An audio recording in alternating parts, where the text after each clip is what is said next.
Hey everybody, it's Blake here, and I just finished up recording my first podcast ever, and you're about to watch that. So this is the first in many of a series of podcasts that I plan on doing in the future, where I, chat with holistic health practitioners, everybody ranging from other personal trainers to doctors, and it's really limitless right now. This is my first one that I've done, and hope you enjoy it.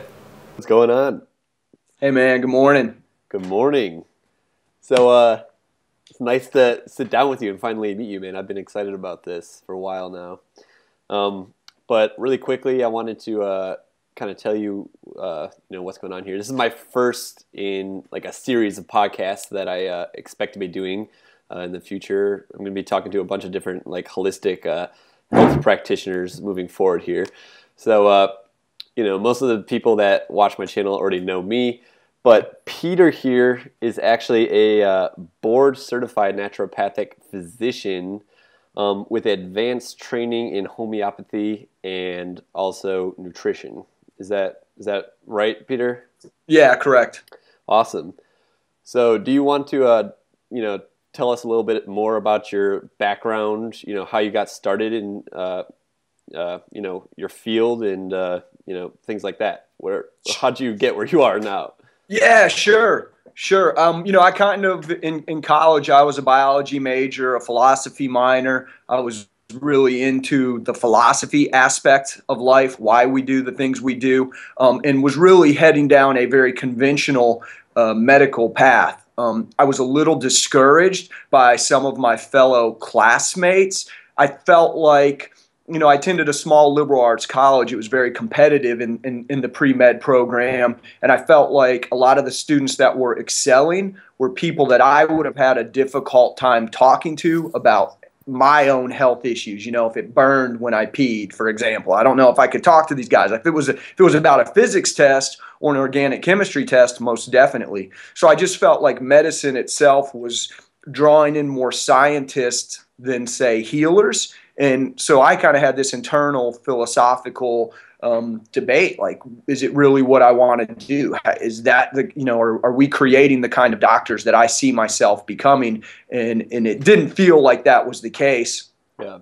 I did AmeriCorps after graduating before I was going to head to a more conventional medical school, and I was working with the Homeless and Housing Coalition of Kentucky. I was helping young homeless moms get situated in Section 8 housing, food stamps, going out. And I would take them to doctor's appointments, Blake, and the doctor would be writing their kids prescriptions for antibiotics, and then I'd take the mom with food stamps to the grocery store, and she'd be buying bologna and Kool-Aid and Doritos. And I started to see this pattern. Like, and this was all stuff that we were funding, right? Taxpayer money. And so, again, I had this kind of internal question. What kind of doctor do you have to be to really intervene in the patterns of malnutrition and poor health that we're creating in our society? And it was just this internal question, and I found a magazine that said, comparing the 3 naturopathic medical schools in the U.S.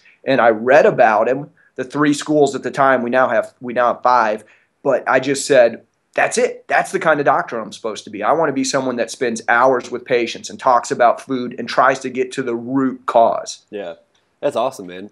That made me think of like 8 other questions that I wanted to ask you, but. Coming back to your background and your credentials, you're licensed too, correct? Well, board certified. So Kentucky and Indiana, which is where, I live in southern Indiana. I practice primarily in Louisville, Kentucky, are unlicensed states for naturopathic physicians. I also practice in Charlotte, North Carolina, which is also an unlicensed state. I believe right now we're licensing naturopaths in it's like 18 states plus the District of Columbia. I think in my lifetime, all 50 states will license and recognize naturopaths. The thing that I like to emphasize to patients is I really don't feel like my hands are tied in any significant way practicing in an unlicensed state. It would be nice from a kind of credibility standpoint. And yes. I would do some IV nutritional stuff. I would like to do some injection therapy for joints, things like prolotherapy and PRP, just because Oh, that's that awesome, stuff. man. I've had Yeah, it works, prolotherapy. man. Yeah, I've had prolotherapy probably over 15 times in different areas of my body. I Yeah. recently just strained my inguinal ligament, and I think I'm going to get that injected. But that's great that you like prolotherapy. But yeah, I think that you know, personal trainers too. There's this low barrier of entry, into the industry. So a lot of people can call themselves personal trainers. Do you find that that's true with naturopathic physicians too? But you're board certified, so obviously that Right. differentiates you from other people. They're just calling themselves naturopaths, right? Yeah, there used to be a lot, I think there were more a few years back of the kind of online programs where people could effectively buy a naturopathic degree. It's very different than the training that naturopathic physicians are getting. Our training is as a board certified primary care physician, and it includes pharmaceuticals. That's something I like to clarify with people. I'm not anti pharmaceuticals. I'm not anti drugs. I think herbs are drugs and homeopathic remedies are drugs. Anything we're taking to create a physiological or biochemical change in our body, I think is a drug. It's not what we take, but why we take it. Yes. Yeah. Yeah. I 100% agree with that. But yeah, I'd like to see the personal training industry become a little bit more regulated as well, because it's even worse when it comes to my industry, because there's so many people running around there that are certified. They took one of these online courses, and it's just hard to differentiate yourself. The only way you can differentiate yourself is through the results that you get for your clients and the content that you make. In terms of credentials, I mean, you can go to school for like kinesiology, but that doesn't really differentiate you still. So, I'd like to see that happen with the personal training industry as well. But Peter, tell me a little bit about what naturopathic physicians do, and also tell me a little bit about homeopathy, because I just have a vague understanding of what these things are, and I'd really like to hear from you as to like how you specifically treat issues. Certain conditions in people. Like what do you do for your patients? Sure.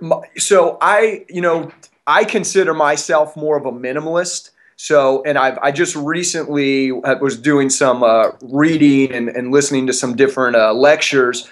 And I realize now that I need to be better at vocalizing that to my patients, because some patients may come in and they may be maximalists. They may want to take and do everything they possibly can, for their health and their well-being. And my approach tends to be, let's start with the minimum, but hopefully be very focused and precise so that we're getting maximum results. What I like to do, I meet with patients. Most of the patients that are coming to see me are for more chronic complaints, and it's children through adults. I do behavioral stuff, ADD, ADHD, skin stuff, eczema, psoriasis. We get a lot of autoimmune, inflammatory type processes, a lot of hormone, endocrine type balancing. And for me, I tell patients, I'm like, you may have eczema. I don't just have a magic remedy for your eczema or some topical cream for your skin that you can't find online. What I want to do is help get to what is the underlying issue. It often comes to, diet, lack of exercise, stress management. There's always a genetic component. I don't just want to talk with my patients, though, about the main thing. I want to talk about their diet, nutrition, and about their poops and about their sleep, and really get as much information as I can about them holistically and see what kind of changes we can make to get down the road. I always want patients a homeopathic remedy.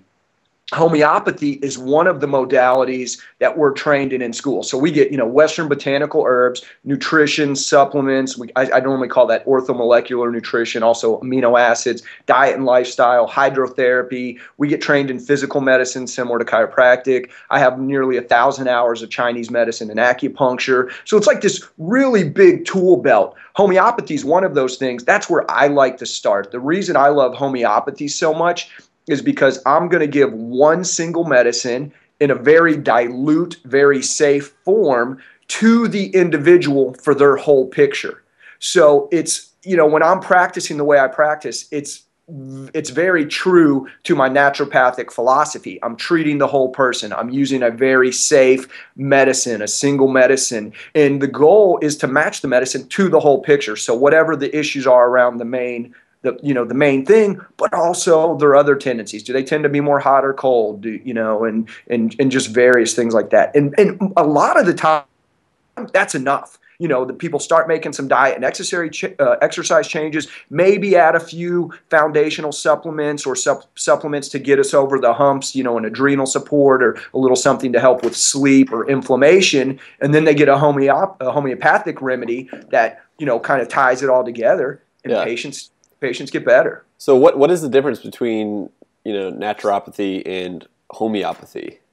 Homeopathy, it's weird because that term has sort of become used synonymously with a lot of other terms in the alternative or holistic, medical field or in the health food store. I've had my mom told everybody for the first 2 years that I was going to homeopathic medical school, and I'd be like, Mom, it's naturopathic, It's not. And actually, naturopathy was born from the homeopathic practice in the nature cure movement. And nature cure was like John Kellogg's, doing lots of hydrotherapy, colonics, detoxing. And so they took homeopathy, the nature cure movement, brought those homeopathy. The eclectics were kind of the frontier botanical docs. That's, we brought that into the practice.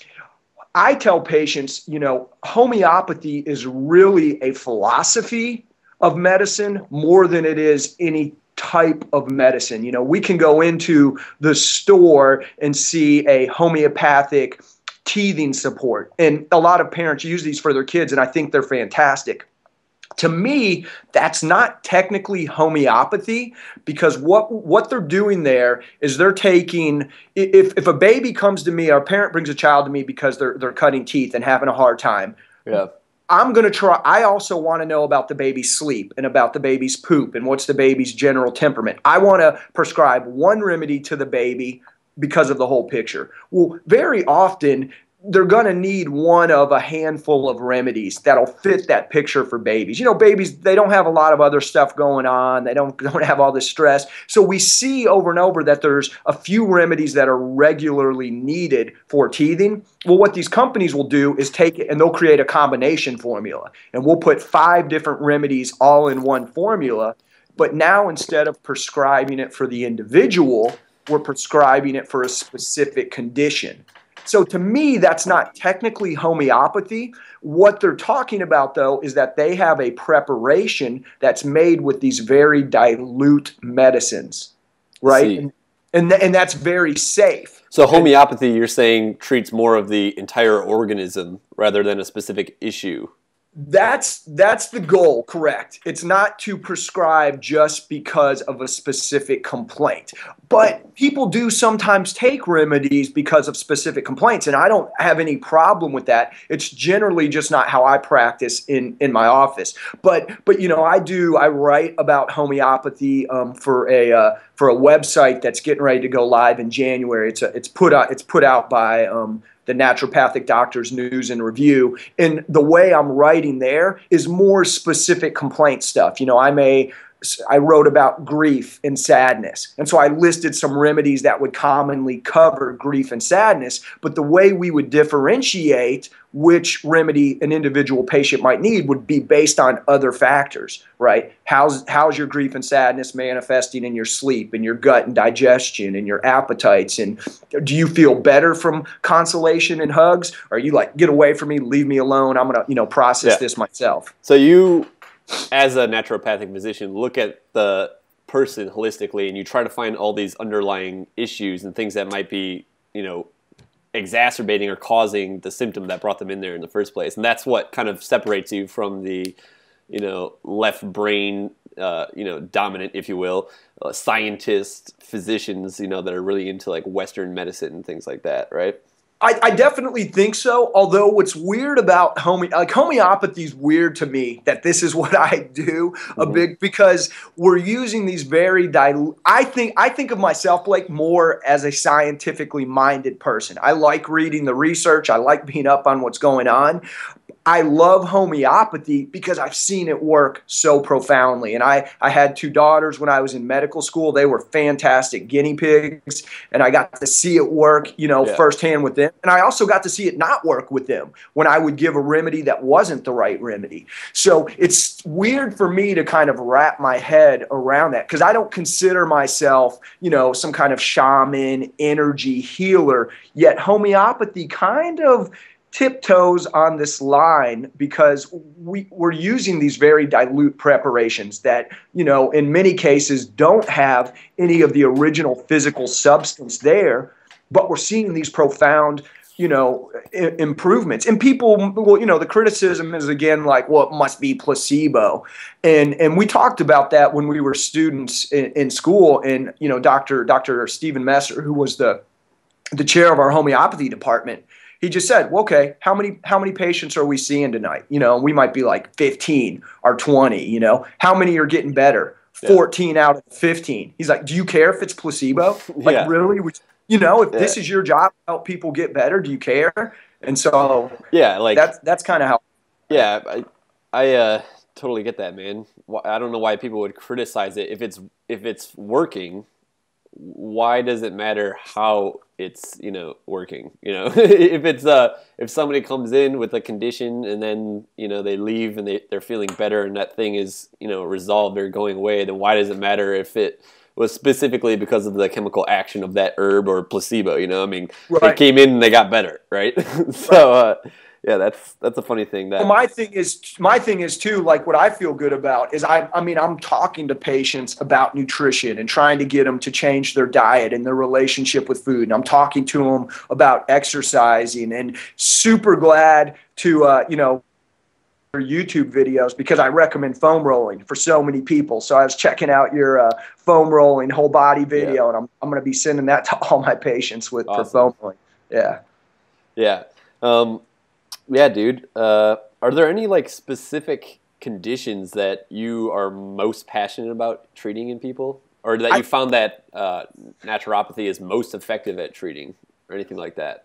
Well, I think I don't know why I get a lot of skin stuff. I get a lot of eczema and psoriasis and different kind of fungal stuff and warts, and it's not something I market out there. I don't know why, but we I get a lot of really good results there. But it's not just focusing on the skin, it's always focusing on the gut too, because we're hollow, right? We got this tube that runs from our mouth out our butt, and we digest food outside of our body and then absorb the nutrients into our body. Yes. So our skin and our digestive tract embryonically have the same cell line, that they originate from the same cell line. So a lot of times what's manifesting on the skin is a direct reflection of what's going on in the gut. And so when I work with patients, for skin stuff, I'm treating them with homeopathy that covers the skin, and then we're generally working on healing up their belly too, tweaking their diet, and it's profound, especially for kids, with eczema, and they're miserable and they're embarrassed and their parents are slathering them in steroids all the time. Like that's Yeah. horrible. It's not fun. That kind of like brings me on to something that's kind of like embarrassing for me. I don't normally tell people this, but I have like an eczema like rash. It's like a chronic rash I've had my like for the last. It kind of like manifest on my like low back, like butt cheek area on both sides when I was 18, and it's been there ever since, and I have no idea what is causing this skin condition. But I've tried like elimination diets. I've tried to identify foods that I've been sensitive to, and every time I've eliminated it's something that I thought I could potentially be sensitive to for like 8 weeks. It doesn't do anything to this like rash that I have. But I definitely want to get to the bottom of that. Do you have any idea what that could be? Have you ever put like a steroid, like a topical cortisone cream on it? Did that help? I Or think when I was 18, I saw a dermatologist. He didn't know what it was. He did a biopsy of it, and he didn't really. He couldn't even find out what it was. So he prescribed me a steroid cream. And I don't think that did anything. Sometimes, sometimes people get like a fungal manifestation that seems like it's an eczema or psoriasis thing, but it's more of a kind of a fungal thing. And steroids generally, they won't help with that. So, I mean, you could try just like a topical, jock itch, athlete's foot type cream and see if that made a difference. Yeah. Oftentimes, though, if it's a fungal thing on the surface, there's a candida kind of yeast issue also going internally, and then I would bomb the gut with some anti-yeast herbs and supports too, and lots of probiotics and try to clean up the mess. I take a lot of probiotics. Do you know Paul Chek? Sounds super familiar, but yeah, he's a pretty awesome, like, holistic wellness practitioner. He's really big into corrective exercise, but he made a series about healing fungal and parasitic infections in the gut.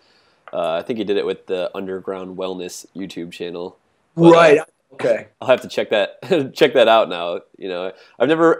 My diet's mostly like antifungal. I don't eat a lot of things that would like fuel the growth of like fungus or parasites, but yeah, that might be something worth looking into for sure.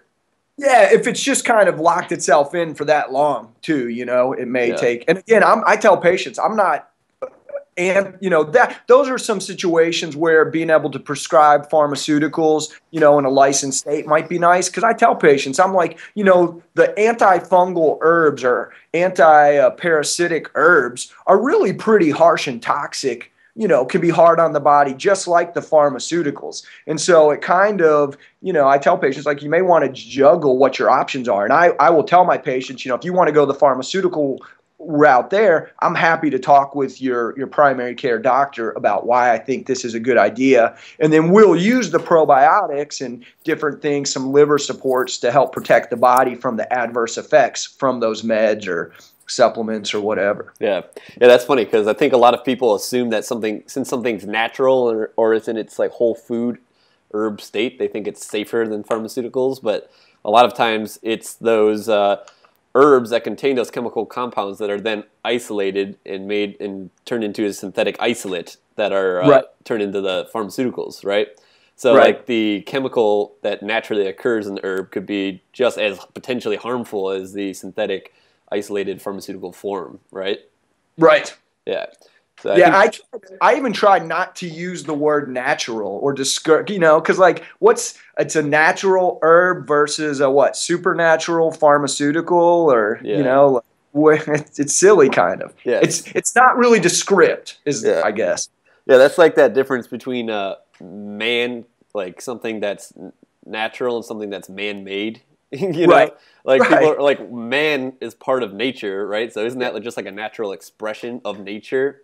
But people draw this like distinction between what humans create and what the rest of nature creates, even though we're part of nature, right? And there's some people too that I think definitely gravitate more towards the technological stuff, the man-made stuff versus the natural, and then other people are gravitate more towards the natural, And I tend to be, I think, somewhere in the middle. I want to use whatever's going to be best for the individual patient. And that's the thing, the patients are all different. Some are going to do better with the more pharmaceutical approach. Some are going to do better with, herbs and meditation. And so we got to meet patients where they're at. Same thing from a dietary standpoint. I don't have a one diet fits all approach for nutrition. The way I eat generally works for me, and I want to help patients figure out what's going to work for them from a nutrition standpoint. I got lots of ideas, kind of starting points, general guidelines, but then we want to fine tune where we're going. Yeah, I 100% agree with being open-minded because there's a lot of wackos on both sides of the spectrum, right? Like super dogmatic, super scientific people, like no bullshit kind of people that just like anything that, like says organic or holistic, anything like that, or alternative, they just write all that off and say that stuff has like no merit. And then there are people on the other side of the spectrum that, will try to treat everything, quote unquote, like holistically or, just with herbs when in reality, the best thing for that person might be something a little bit, on the other side of the spectrum. So I think that it's, I agree with you there about staying. I think that's the more open-minded approach, is to be in the middle between those two and realize that they both have merit, right? Yeah. Well, and like cancer is a big one, and we'll get patients that will call and say, "Hey, I was diagnosed with early like stage 2 breast cancer, but I don't want to do chemotherapy or radiation," and we don't. I'm not a naturopathic oncologist. There are naturopathic oncologists out there that are fantastic, and I would definitely want those people on my team if it was something myself or my family was dealing with. And I tell these patients that, but I also say, look, if you've got a cancer that's got a 85% 5-year survival rate with the conventional treatments, that's outstanding. Like, why would you not take those odds?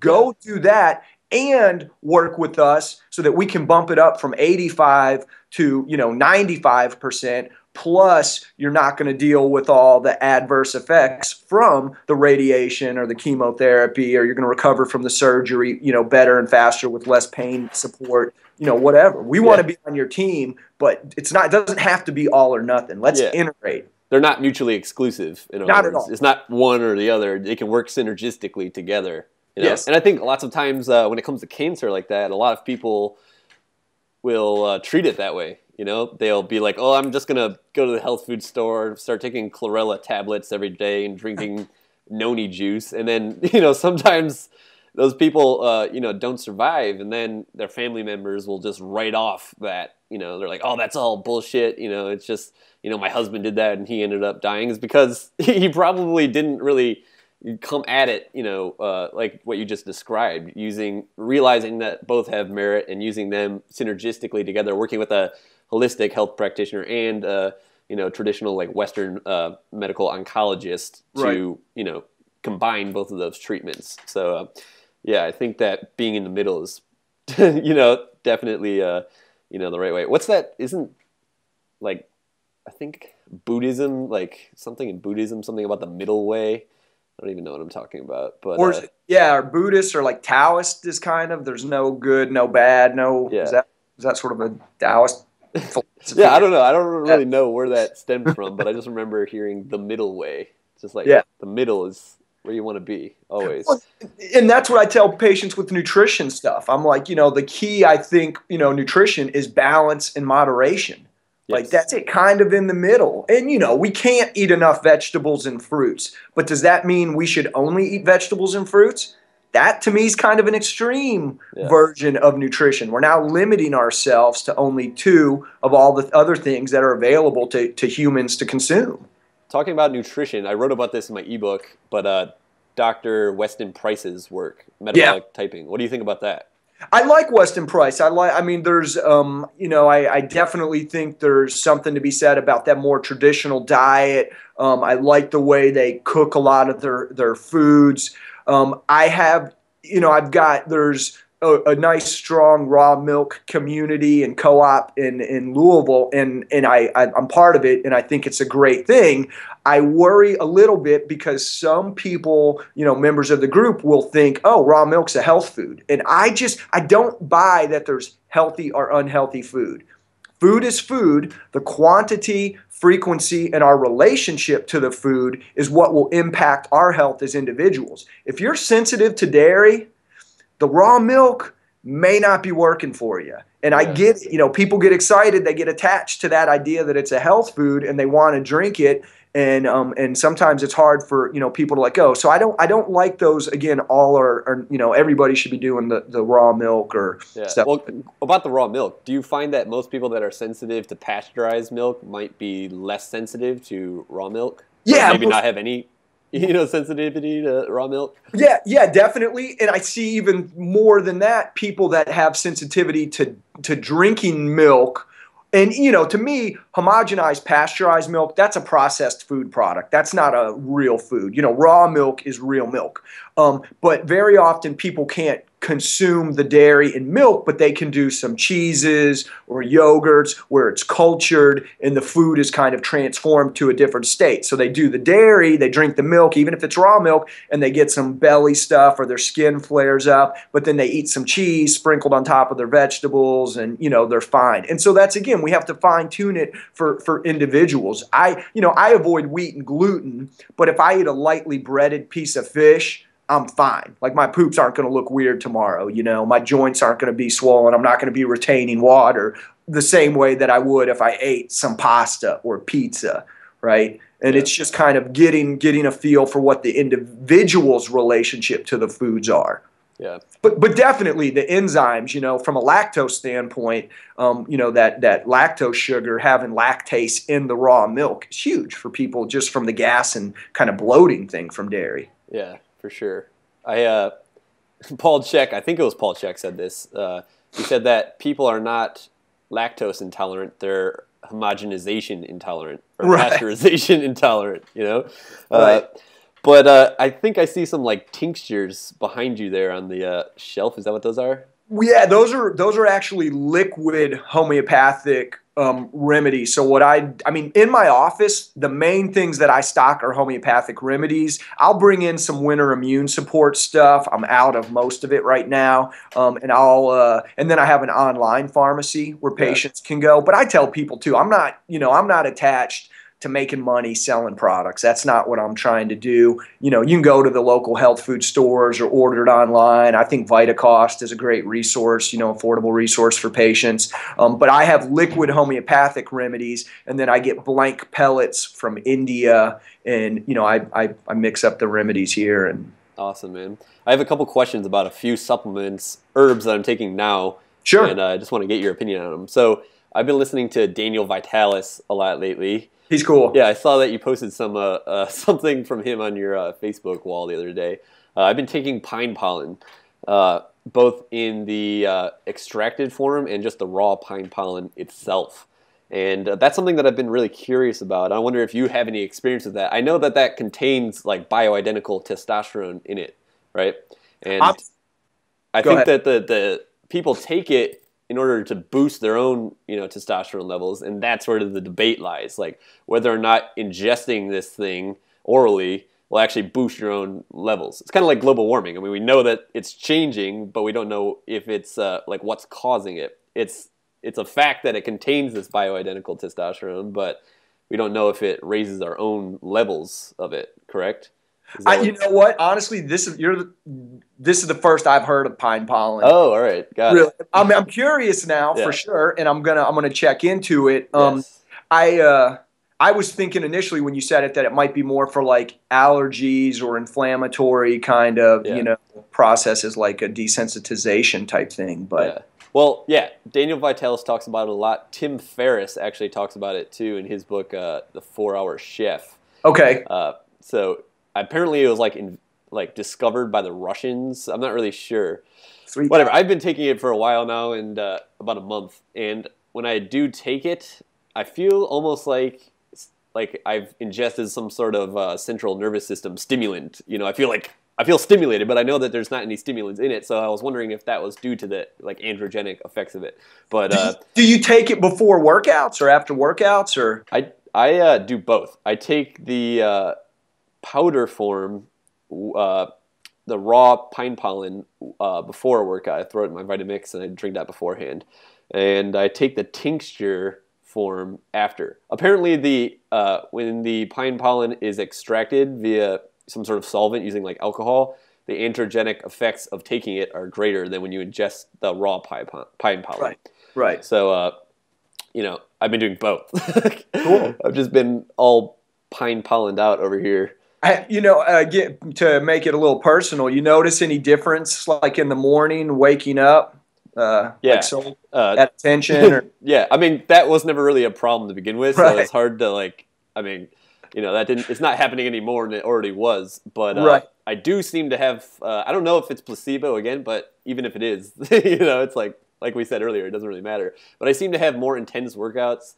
I seem to have I'd be very strong when I take it, and I recover after, and I feel great for like the whole day after I take some of it. But I'll send you a link. Once we get off here too, there's a product that I like that we use. It's called Night Gain, and it's I like this formula because it doesn't have yohimbe in it, right? Which is a common kind of testosterone libido booster. I But hate can that also, stuff, man. I react very badly to that. Right, yeah, a lot of people do, and I think it can, push blood pressure up and cause issues. So that I like the Night Gain. It doesn't have any in.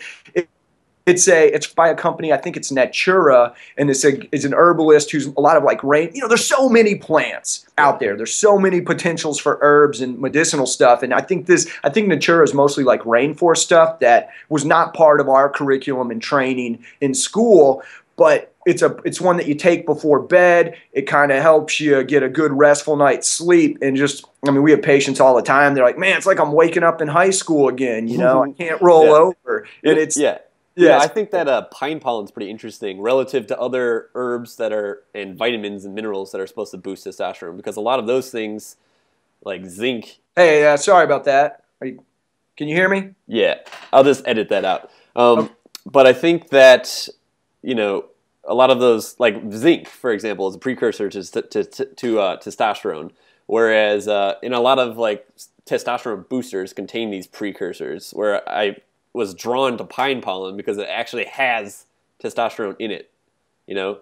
Right. We're not talking about precursors; it just has testosterone in it, which I think is pretty cool for sure. Like I can hear you, but I don't see you anymore. Oh yeah. How about that? Can you see me now? There you go. Cool. All right.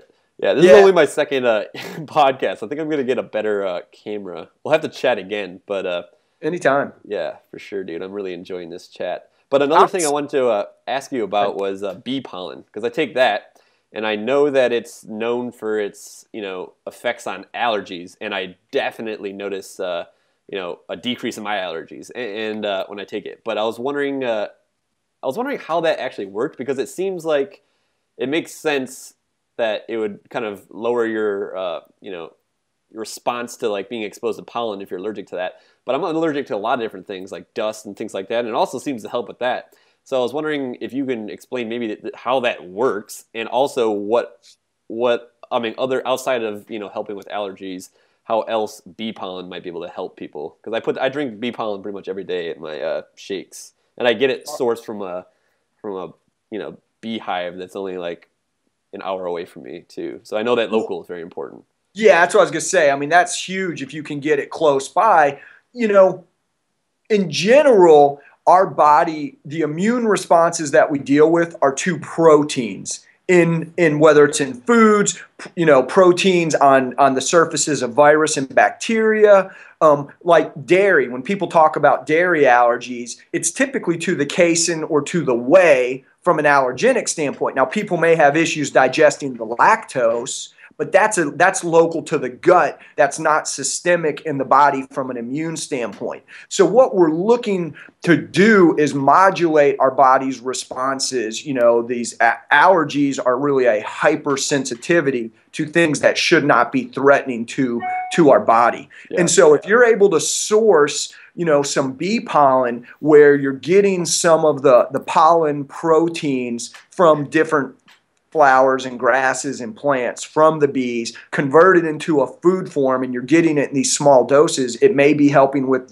just quieting down that sensitivity reaction. I'm sure too, bee pollen probably, has just general anti-inflammatory properties in our body, like, turmeric and green tea and ginger. I mean, there's so many different things that can help to modulate inflammation. Yeah. And if when you eat clean, right, if you're avoiding other foods you're sensitive to, I think, grains tend to be particularly problematic because there's a decent amount of protein in grains in the fiber, and grains lack phytonutrients. They lack the colors, the carotenoids and the vibrancy in vegetables and fruits. So we get an inflammatory response from the proteins, but we don't have any of the kind of natural anti-inflammatories that are in nature in other foods. Yeah. And so when you're avoiding grains, you're lowering your body's overall burden to inflammatory stimulants, allergenic stimulants. And so it's multiple things that have to happen to lower our allergy response. And we've got to look at what can we control, and then diet is a huge one. What can't we control? pollen outside, right? Mold counts outside. Can we do stuff in our house to lower the impact? Most definitely, you know. Yeah. So it's about balancing where you can. Yeah, speaking of that, Daniel Vitalis always says that if you don't have a filter, you become the filter, or you are the Right. filter. So just recently I bought a air purifier for my house with a HEPA filter on it. So, and that thing definitely works too. You know, he always says that obviously if that can contribute to the overall physiologic, inflammatory load that you're dealing with. You know, if you're inhaling, dust mites and mold spores and pollen and things like that. So I mean, I definitely notice a difference. I have a smaller unit and I just put it in the room that I'm like hanging out in. And after an hour, if you walk out of that room, then walk back into that room, you can definitely like sense a difference in the air quality. So, I would definitely recommend people like look into buying one of those things because I think they're sweet. But Yeah. I Yeah. kind of want to talk to you about water now. So I Okay. know that you like Daniel Vitalis too, or you've seen some of his stuff. He is always advocating drinking spring water, and I usually advocate people, purchase a reverse osmosis filter and then remineralize the water with sea salt or another like product. And I don't know. I just wanted, what is your opinion? Is one better than the other? Because I used his website, findaspring.com, and I went to a spring recently, and I'm in the greater Detroit area. So, I went like about 2 hours outside of Detroit and got some spring water, and it tasted horrible, man. Like, I don't know if this water is like, I don't know if all spring water tastes like this, unfiltered coming right out of the spring itself. But this had an extremely high iron like taste to it, and it was also kind of like sulfury. So, I mean, what is your opinion on that? Do you drink spring water, or you drink reverse osmosis water? Where do you get your water? I actually use a alkaline negative ORP water filtration system. There's a number of different ones out there. You've probably heard, maybe heard about the alkaline water before. It was something I started drinking it in 2012 when I started practicing in outside Charlotte in Matthews, North Carolina. My good buddy from med school had this filtration system in the office. And, we got into the discussion about it, and it's kind of, when I talk to patients a lot about nutrition stuff, right? And food, we've got an abundance set before us from where we can get nutritional fortification for our body. We can eat fungus and, mushrooms and insects if we want, and plants and fruits and, tubers and nuts and seeds. So we have all these places where we can put nourishment in our body from a caloric food standpoint. To hydrate, it has to be water. Right? I mean, there's only water will hydrate. Juice doesn't do it. Coffee and tea doesn't do it, right? You've got it. Milk doesn't do it. It has to be water. And so I think, optimizing the water that we put into our body is a good idea. And, I used to just be like, just get a Brita filter or whatever. I used to pretend like it didn't matter as much as I think it matters now. Yeah. I definitely tell patients if you're doing the reverse osmosis, I mean, you're effectively stripping everything from it, and then you've got to add something back, because if you put that water in your body without adding minerals back, you'll start stripping minerals from your body, right? That's, the calcium issue and osteoporosis as people age, women in particular. I really don't think it's about not enough calcium in the diet. It's about the body becoming too acidic, and we buffer acidic blood by pulling calcium from our bones. And then, and why are women so acidic? Well, not just women, but people in general, soft drinks, lots of grains, lots of meats, things that acidify. I just did some research on that. I think that's called hyponatremia, when the solutes in your blood, like minerals and sodium, is low proportionate to the amount of water that's in there. Right. So if you're drinking a bunch of reverse osmosis water, which I did for a long time before I started adding minerals back into it, you can like really throw off those ratios and flush out all of your electrolytes, and that is not good. Obviously, it affects your ability to contract your muscles. Obviously electrolytes are needed for all nervous system functions. So I actually had that happen to a client once when I was starting off, she purchased a reverse osmosis filter, and she was kind of older. But, I was not advising her on how to remineralize her water, and that happened to her. And since she was elderly, it was kind of severe. So I make sure that does not happen now. But I think that I've heard that just by adding like a pinch of sea salt, you're getting a lot of those electrolytes and minerals back in there. So absolutely. And the filter system that we use, it's got a carbon filter in there, and then a calcium. It's got some extra calcium chloride, so it works to help remineralize. We're not stripping the water. People get really excited about the alkalinity. So, I typically drink water that's in the 8.5, 9.5 pH. I think, though, the biggest benefit from the alkaline water filter is that it produces a negative ORP. And this is something, again, you can measure this. The ORP is the oxidative reductive potential. If it's positive, it's causing oxidative damage. If it's negative, it's an antioxidant. So I tell patients, I'm like, it's great to get alkalinity from the water, but you can get that from eating more vegetables and fruits, which is something I want you to do anyway. Yeah. But the real benefit is that when this water comes fresh out of the machine, it has a negative ORP. It's technically an antioxidant in our body. Now, the only bad thing about these water filters is, we'll let patients come in and fill up jugs in the office and take it home, but the ORP will dissipate over time. If we went and picked some fresh blueberries today, they're not going to have as much antioxidant properties a week from now, right? Because time, that just sort of dissipates. And I think that happens with the water too. Yeah. But, good filtered water. And just really the main thing too, Blake, is just making sure people are getting enough water. Yeah. How many people are just chronically dehydrated day in and day out? Definitely. Yeah. When I assess my clients, when they come in fresh, from outside, they walk in and they work with me for the first week. I don't advocate them, go out and buy a filter. Sometimes some people come in and they're only drinking like 16 ounces of water. So this is a 150-pound person drinking, 16 ounces of water a day, which obviously is not enough. So with those people, I don't even really care where the water is coming from. That's something that I usually tackle with them later down the road.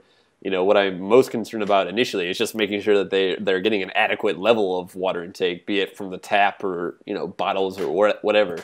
So right. I definitely agree with that. Water consumption in general is super important. But more water, more vegetables. Just simple things. For sure. That leads me into another question. I asked one of the other people that I interviewed a couple weeks ago this question, but. If you had to pick just 3 daily practices or rituals or whatever you want to call it that promote overall, health and well-being, what would they be? Your top 3 suggestions for people. Well, these are 3 things that I think people need to do. These are things that I see where people need to do more consistent practice at home. And 2 of them sort of revolve around sleep. I want people waking up at consistent times 7 days a week. It's amazing to me how many people come into my office and, they get up at 5:30 or 6 on the weekdays and then they're sleeping until 9 or 10 on the weekends. And our body has a natural rhythm. And, and normally sleep issues are very common complaints when people come to see me, and I just tell them, I was like, there has to be consistency for your body's rhythm. I think we can plus or minus an hour. So I tell patients, I'm like, if your normal wake up time for work is 5:30 or 6, if you want to sleep in on the weekend, you can't sleep any later than 6:30 or 7.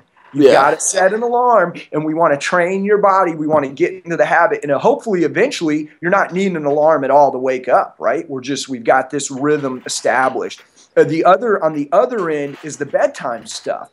I want people putting their phones down and their tablets at like 8:30, 9 o'clock. It's just that the light, the stimulant, the stress response on the body, reading about who's doing what. It's not a good way to rest and relax and go to bed. And adrenal fatigue is, or adrenal imbalances. I mean, it's hard for me to imagine anybody living in our modern world today doing things the way the modern world kind of sets it out, not developing or getting some kind of adrenal imbalance. And it's about stress management. It's about eating for blood sugar stability and, getting rest and having that body's normal rhythm there is just so important. So those, two things I think are really important. And most people, they're just not doing that stuff, and those are profound changes that when they start that.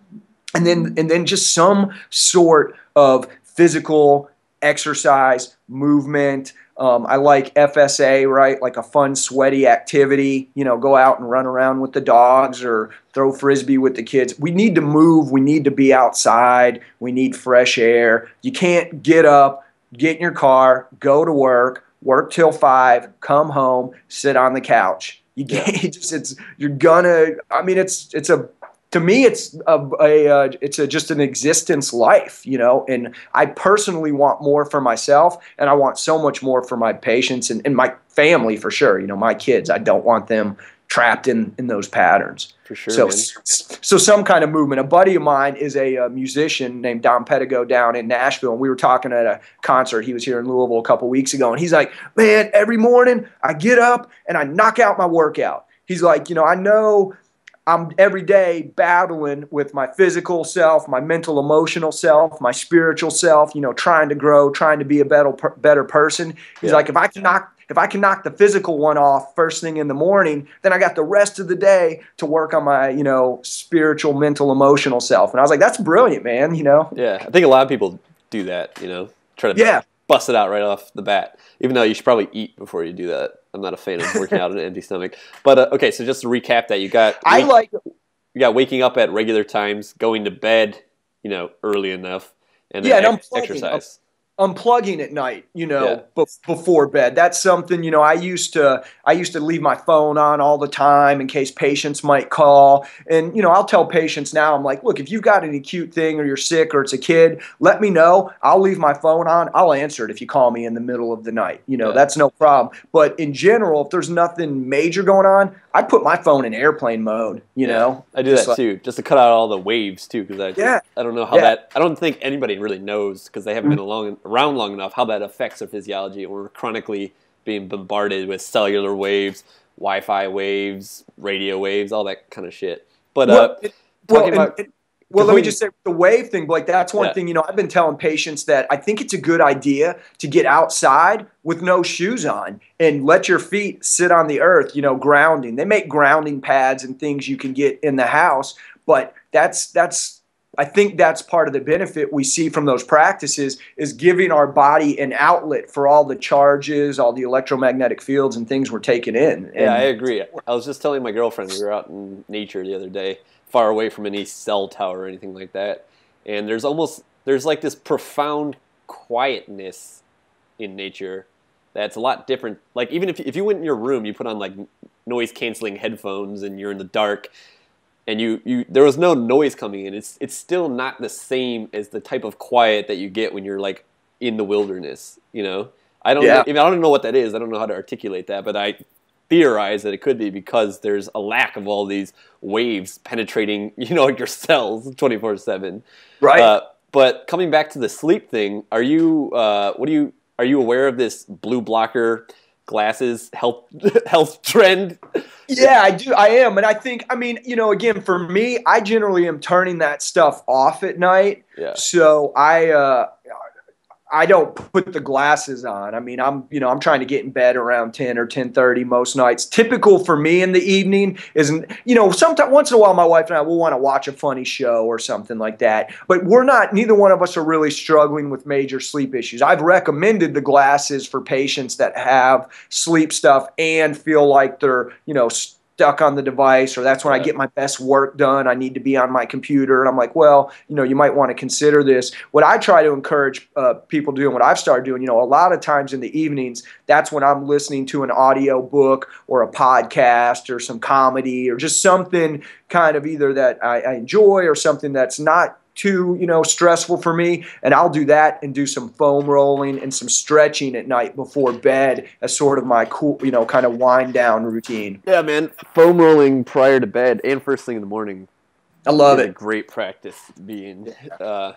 but yeah, I don't the like glasses to. thing is weird, you know, because They look funny. yeah, they look funny. And I had a bunch of friends in for Thanksgiving, and all of us were wearing blue blockers. I have a picture of it on my Facebook page. There's like, I think there was like 6 or so of us, and we're all wearing these blue blockers at night. And I was just like, are we just gonna like do this for the rest of our lives? Like, I feel like this is like, are we gonna sustain this habit of putting on these glasses for the rest of our lives?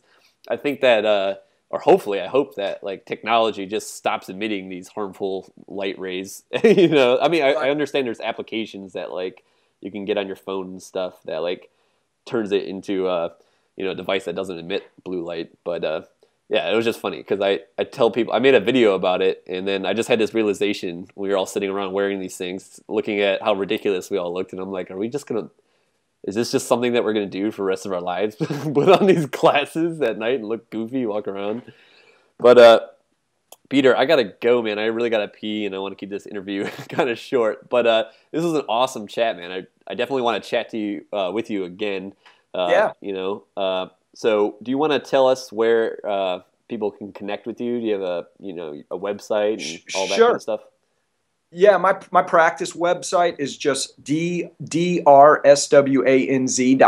drswanz.com. And then in Charlotte, it's carolinasnaturalhealth.com. I'm on Facebook at drswanz, so Facebook, you know, .com/Dr. Swanz. On Twitter, it's Zen Doctor, ZENDOCTOR, and I'm on YouTube at Zen Doctor ND. So I made it nice and confusing by having, you know, 3 different tags, but yeah, that's awesome, man. I might put a little, you know, a little written version of all those things on this video. But cool. Thanks again, Peter, man. That was a great chat. Oh yeah, man, my pleasure. Thanks for what you're doing. I'm going to be sending a lot of people to watch your foam rolling and exercise videos, and I'll send you some other info just about some of the stuff we talked about too. Awesome, man. Thanks. Yeah, we'll have to chat again, Peter. I look forward to it for sure. Right, man. All right, brother. Take care. You too. I really hope you enjoyed that video. If you did and you're not subscribed to my channel yet, then go ahead and hit subscribe. Also, you know, I'm looking for more people to chat with, some people in related fields. So if anybody has anybody that they recommend me chat to, then go ahead and leave that in the comment area down below, and I'll be sure to get to it. Other than that, as always, thanks for watching, and I'll see you next time.